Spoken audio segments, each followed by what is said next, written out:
What is up? Are you guys ready to get into the world of Diablo 4? Battle between heaven and hell, and your journey begins on this crucial decision: picking your class. Welcome, welcome, welcome. Your ultimate source here with the Chig for your comprehensive class picking guide. We'll unravel the mysteries behind each powerful archetype to help you make the critical choice for your adventure. From the Barbarian over to the Rogue, maybe even the Sorceress, Druid, maybe you're an Edgelord. You want to play the Necro. Come on over and let's figure out what you want to play. The choices don't end there. There's a lot of different ways you can play them. So make sure you're paying attention and trying to figure out what you want to do. My name's the Chig, and this season is a lot of fun. I'm enjoying it. I am ready to be your guide on your quest. My experience here at your disposal. So subscribe to the channel and never miss an update. Make sure you're here for all future content. Did I mention we're also going to be looking at some of the pros and cons of the classes? Anyway, whether you're a long-term fan or new to the Diablo universe, we're going to equip you with the knowledge and confidence you need to pick the class that's right for you. Make sure you're doing what's right for your playstyle so you can be here for the long haul, guys. So gear up, Nephilim. Battle for Sanctuary awaits! We're about to embark on an unforgettable adventure. Smash that like button and leave a comment. Share this video with your adventurers.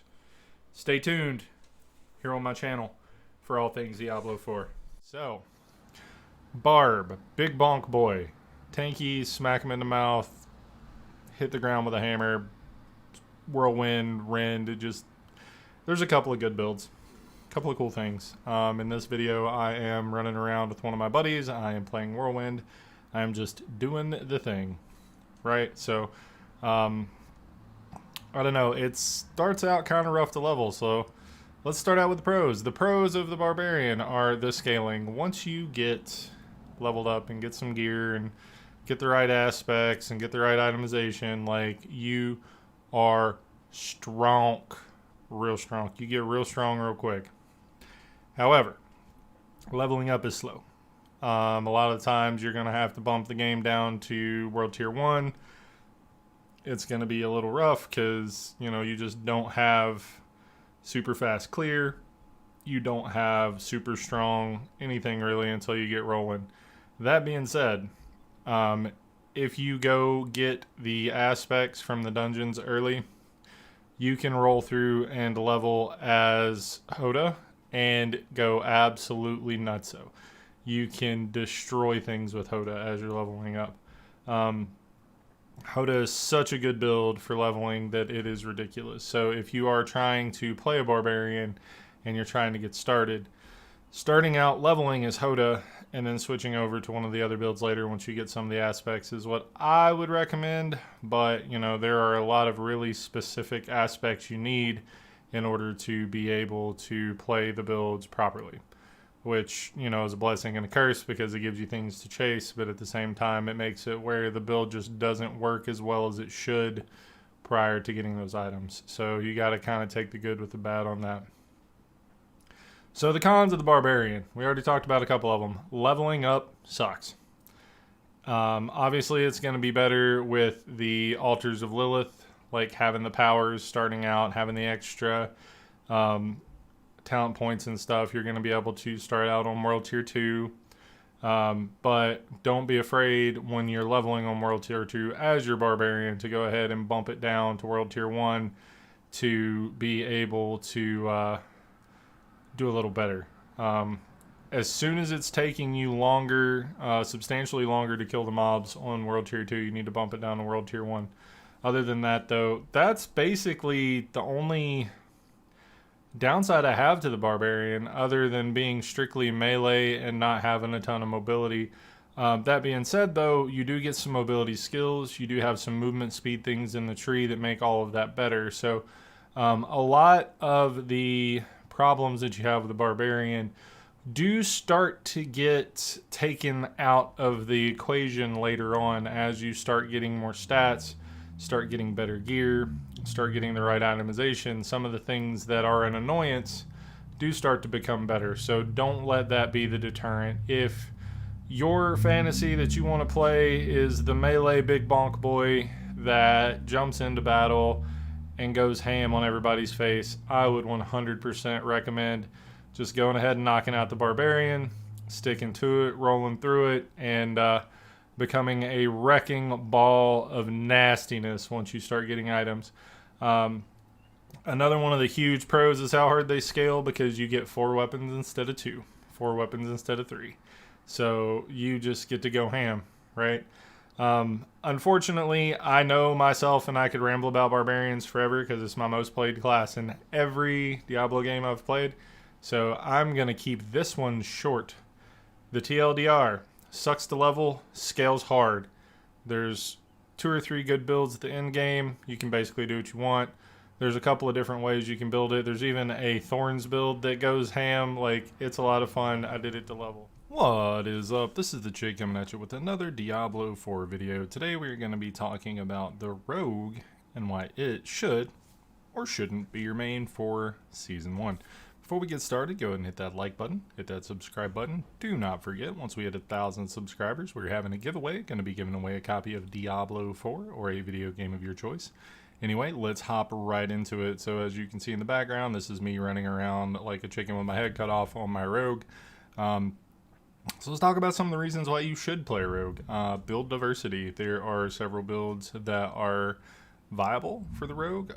We have some ranged builds. We have some melee builds. We have some hybrid builds with the build that Mr. Woody Joe came up with Flurry and Rapid Fire, which I've played a lot, and I think it's super effective and super fun, and it's a game changer for sure. But the fact that there's so many different things we can do is just insane to me. One of my favorite things about the Rogue class is that you just get to zoom, right? As you can see when I'm playing here in the background, I skip things I don't want to kill. If it's not an elite or it's not an objective, I'm out. There's no reason to be hanging out and not doing anything. There's no reason to be clearing unless one of the objectives is kill all of the enemies in XYZ area. There's really no reason to hang out for that, right? The beginning of the game is super strong for Rogue. The middle of the game is super strong for Rogue. And then the end of the game, it is super strong for Rogue. At no point are you not just incredibly strong and able to do everything. The really cool thing I like about the Rogue class as well is it's really easy to get it on its feet, right? So once you hit level 15 and you get the combo points, you do your class quests and you get the specializations and stuff, you get a huge power spike, because then you alternate 3 and then a core skill, 3 generators, then a core skill. And it just, you get a huge power spike because it's like 30% damage or something.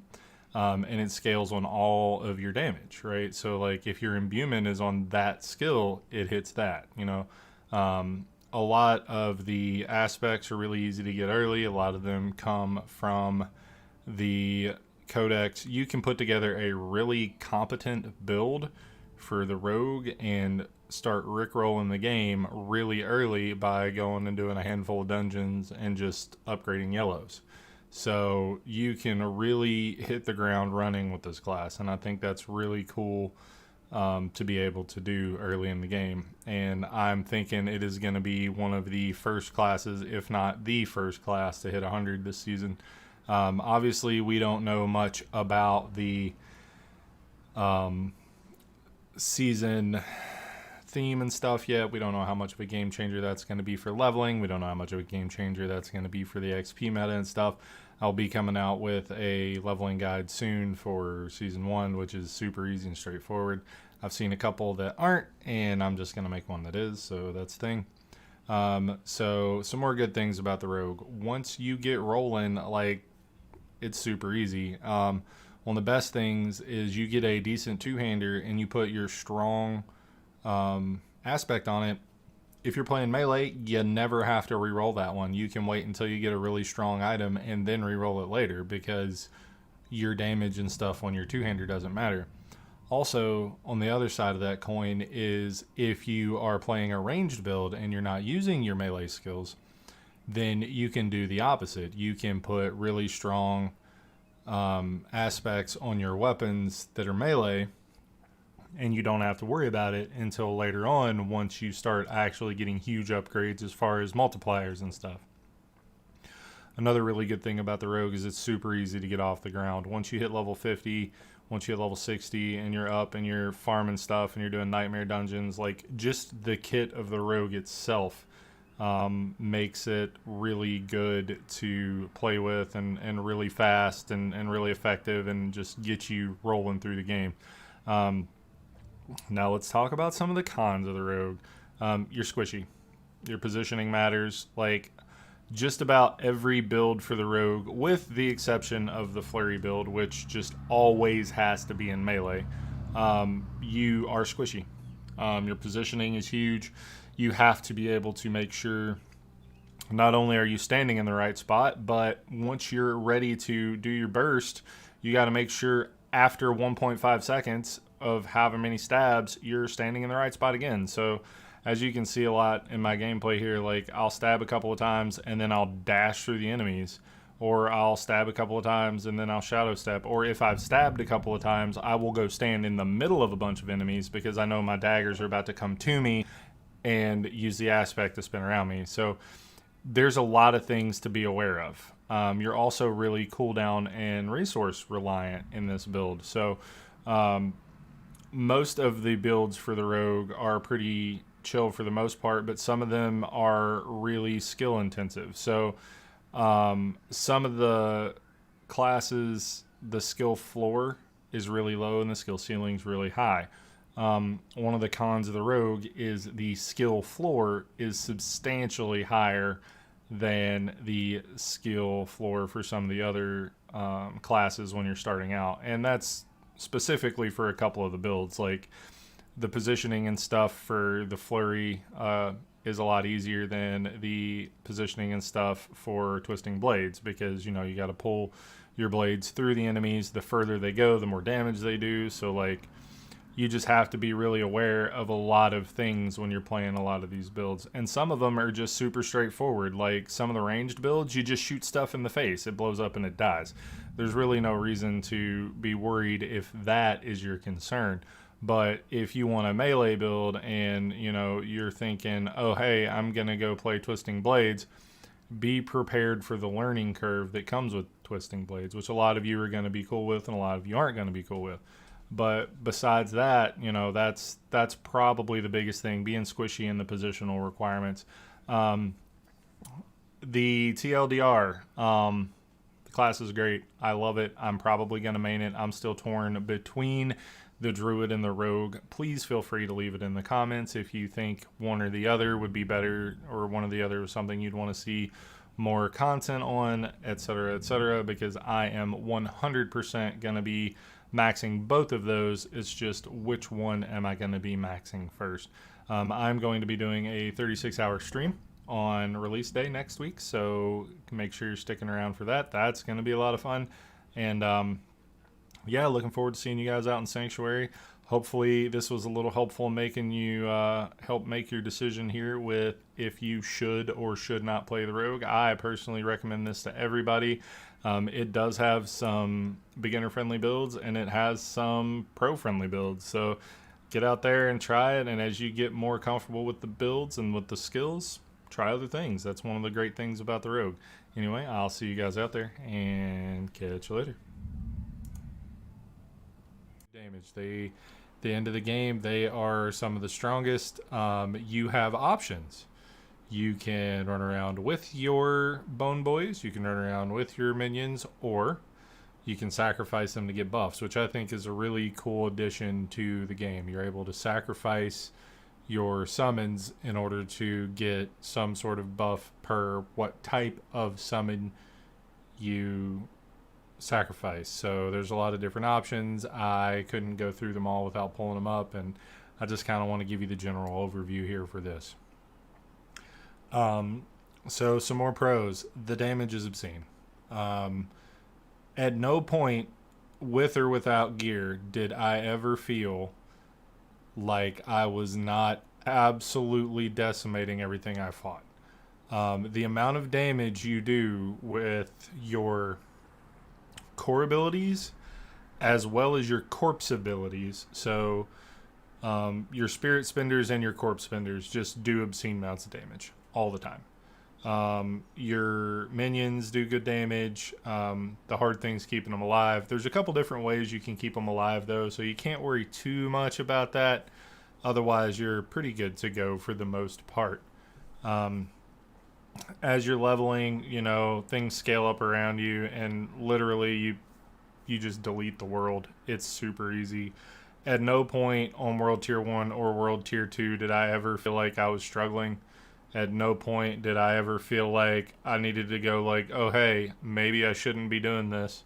It was like, oh, hey, maybe I should have did this earlier. Like, that was the only thought I really actually had, which in the grand scheme of things is really cool to think about. Also, there's nothing that you can't do with the Necromancer except for speedrun. So let's get into the cons of the class. So the negatives of the class. You're slow. You are super slow. The one mobility skill you have makes you slower. Blood Mist makes you slower. You don't really have any ways to really get out of CCs. You don't really have any ways to move quickly other than dodging. You don't really have a lot going on in terms of gotta go fast or gotta stay safe. It's all about positioning and what skills and what minions you're using and stuff like that. So once you're into the game and you're trying to figure out what you're gonna do, keep that in mind. You're very powerful, but you're very slow. Think of yourself kind of like a steamroller. If something gets in front of you, it ain't gonna stop you, but it might take you 10 minutes to get over the speed bump. You know what I'm saying? Like, you just walk and move real slow, which isn't that big of a deal because we have horses and stuff, but you know what I'm saying. I don't know. That's really the only con I have for the class is the movement speed, because the variety of builds is there. The fun and impactfulness of the skills is there. Everything you do feels cool. You can stack up mobs. You can use your summons to knock them down. You can use your spells to knock them down. All of your spells feel really strong and impactful when you use them. So there's really no reason not to play the Necromancer as long as you're not somebody who feels like you need to be moving quickly. Myself, though, I like movement speed. I like the zoom. So I like the rogue. I like the druid and werewolf skills. That's what I like. I like to be zooming around, going ham, doing the things. That being said, I get outclassed by people who play necros because, yeah, they're walking around with the dude behind them playing tuba music, but, you know, they're also dropping nukes every couple of seconds, and I'm over there going beep, beep, beep, beep, beep, beep, beep, beep, beep, beep, beep, and, you know, tickling mobs to death. That's about it for the necro, though. Like, great class, great fun, lots of options, lots of different viable leveling builds, lots of different in-game leveling builds. Like, you've got options, you've got fun to be had. You can play minions, you can sack minions, you can basically do whatever you want with the Necromancer, and it's got its own vibe and it's fun. So if you want to be an edgelord, go roll as you can see here, I am doing a little bit of a baby nightmare dungeon. They're, you know, 6-7 levels above me or whatever, and I'm just rolling through it. I have 0 aspects and stuff on my wizard, so I'm slacking a little bit, but let's talk about why you would play the Sorc. So first things first, do you want to be a spellcaster? Do you want to be a glass cannon? Do you want to have high mobility? Do you want to be a nuke? Like, all of those questions are questions to ask yourself, and they're all really valid and really strong. The Sorc struggles a little bit in some places. We'll talk about that in the cons section, but as far as the fantasy goes, it's there. Each different element has a build that's fun and works. There are some that are better than others, obviously, but a lot of them are really dependent on the items and stuff that you get. So that being said, if you want to be a caster, here are some of the pros to being a caster in Diablo 4. So if you want to be a sorceress, or sorcerer, you are going to get to roll through and have a pretty easy early game. One of the best outdoor builds and best low dungeon builds is the firewall Sorc build, which is really, really easy to play. You just put the firewalls on the ground, things blow up with the fireball enchantment, and it's super easy to keep things rolling. You almost never run out of mana. You stay healthy because you heal per thing you have on fire. Like, there's a lot of different things to making it a lot easier to level than people give it credit for. That's also a really good build to start out early nightmare dungeons with. However, it starts to fall off once the monsters start to get a lot of HP. Besides that, another pro to the sorceress is you are a crowd control machine. You CC the crap out of things all the time. You hold things still. You freeze them. You slow them. You just, man, like if you're a blizzard, you literally like freeze and slow things to the point of like you hardly ever get touched as long as you're playing it properly. Probably the last pro I'm going to go over in this video is that when you are playing the sorceress or sorcerer, you are just pumping damage. It's really, really good for group play. Like if you bring a special build, like if you set your sorceress up to be the boss killer, people are going to love having you in the group because you're going to delete bosses with like the Arch Shards build.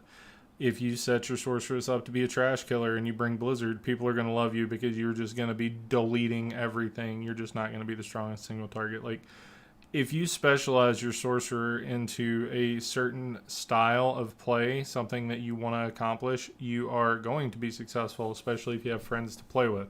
It's still a really good solo class. Obviously, it struggles in some points, but excels in others, just like every other class. Very few classes are all around good. The cons are it is squishy. That's the biggest thing. It is a squishy class. I die a lot. You are definitely the epitome of glass cannon. It is difficult to stay alive in some situations. It is difficult to put yourself in positions where you even have the opportunity to stay alive. That being said, you can build a little tankier and you can keep yourself alive a little better, but most of your bar is going to be used for defensive spells, and that's just the cut and dry of it. That's the option you have. The other con is you have to wait on mana regeneration. Obviously, later game, it's not as big of a deal, but early on in the game, your mana regeneration is a pain. And it remains a pain for a very long time. I am not even to the point yet where mana generation for me is not a pain, and I am level 51. So I'm not sure at what point it turns a corner. I have friends who play Sorcs that say it does finally turn a corner, but I don't know when that is. So that is something to be mindful of. Another con of the class is something I talked about as a pro. You have a ton of damage, but that's really all you got. You don't really have any group utility. You have some CC, you have some damage, but other than that, that's it.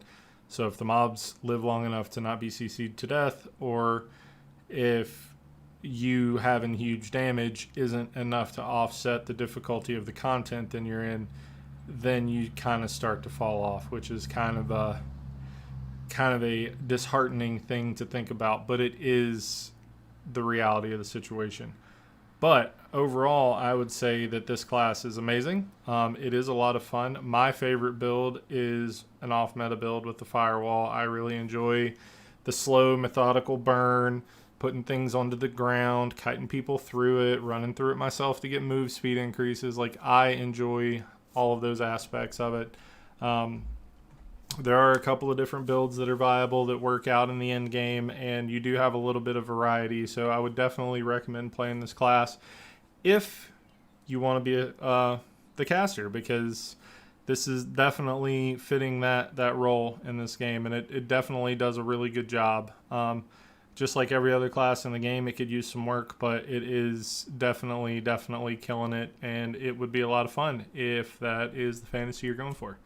Anyway, I'm going to cut this one off here. I will see you guys in Sanctuary, and see you in the next one. So Number one reason you should play the Druid is the build diversity. So that is my favorite thing about the Druid. It has the most viable builds. It has some of the most interesting builds. It has some of the most exciting builds. In the background there, you can see me just rolling through a nightmare dungeon as Pulverize. You smack the ground, you make a shockwave, and it deletes the screen. I really enjoy that playstyle. There's a couple of different builds that kind of play similarly, where you do some huge AoE. You also have some werewolf things. You have some builds where you teleport around as a werewolf using Shred and just delete stuff. It's really reminiscent of the teleport build, the teleport flicker build on PoE. If you've ever played that, it's incredible. It's super fast, super fun, and like it's my favorite way to do outdoor content on the Druid. But you gotta get some pretty interesting drops. Pick yawn, boys and girls and ladies and gentlemen and everybody in between. We're just sleepy apparently, but with that, you can play it without the helmet, but it's just not as good. It is not nearly as good as it could be without it. So the easy ones to put together are going to be this one because it does not require any uniques. Also, Trample Slide, which I have a guide for in the channel, which is also super fun and doesn't require any uniques, and it does interesting things and kind of has a little bit of goofball play to it, but it is really fun and out there. And then you've got Tornado Wolf, where you run around as a wolf and throw tornadoes, which is something interesting. You have generator builds using the Grand Staff of the Crone, which is also interesting. There are just so many different ways and reasons why. The leveling, however, is not the fastest. It's not hard. It's just kind of slow. Like, imagine the Family Guy episode where Stewie's following around people that are a little chonky, playing the tuba with that going on in the background. Yeah, that's what it feels like to level the Druid. Obviously, coming around into the season, it's going to be a little better because you're going to have the altars of Lilith. Apparently, this is boring me. I'm just kidding. No, I don't know why I'm so tired. Yeah, the altars of Lilith, they're going to make you a little stronger and make leveling suck less, but it's still going to be slow compared to some of the other classes.